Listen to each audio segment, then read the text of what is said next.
In the year 1206, a man who had once been sold as a slave stood before the largest gathering of warriors the world had ever seen, and they knelt before him. He didn't inherit an empire. He built one from nothing, out of betrayal, exile, and revenge. This is the story of how a starving boy became the ruler of the largest empire in human history. Born around 1162 on the Mongolian steppe, he was named Temujin, meaning of iron. His father was a minor tribal chief, and life followed the traditions of the steppe. Then everything changed. When Temujin was 9, his father was poisoned by a rival tribe. Without their leader, the family was abandoned by their own clan. They were left alone with almost no food. For years they survived on roots, marmots, and fish. It was during these years of poverty and exile that Temujin learned the lesson that would shape his life. Loyalty could not be assumed. It had to be earned or taken. As a teenager, Temujin was captured by a rival clan and enslaved. He was forced to wear a heavy wooden collar that made escape almost impossible. Eventually, he escaped. Legend says he hid in a river, breathing through a hollow reed, while his captor searched the banks. After escaping, Temujin began building something different. Instead of relying on family ties, he surrounded himself with people loyal to him personally.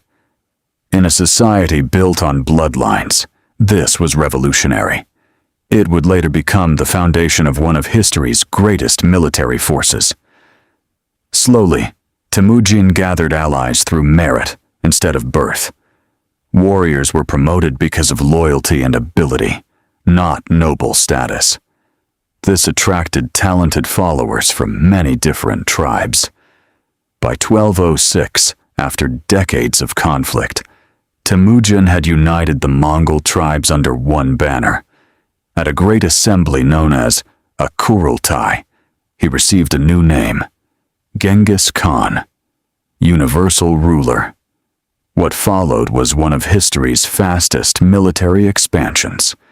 Using disciplined cavalry, psychological warfare, and an advanced intelligence network, his armies conquered lands stretching from China to the Caspian Sea. When Genghis Khan died in 1227, the Mongol Empire covered about 9 million square miles. It had become the largest contiguous empire in history. Genghis Khan is often remembered only for conquest, and the violence was undeniable. But his empire was more than war. He promoted religious tolerance, protected trade routes across Eurasia, created an extensive postal relay system, and enforced laws that applied even to nobles. Under Mongol protection, the Silk Road entered one of its most successful periods. Goods, technologies, and ideas traveled between East and West faster than ever before. The boy who once survived on roots had built an empire that connected continents. Genghis Khan began life with almost nothing, a broken family, a wooden collar, and a struggle to survive.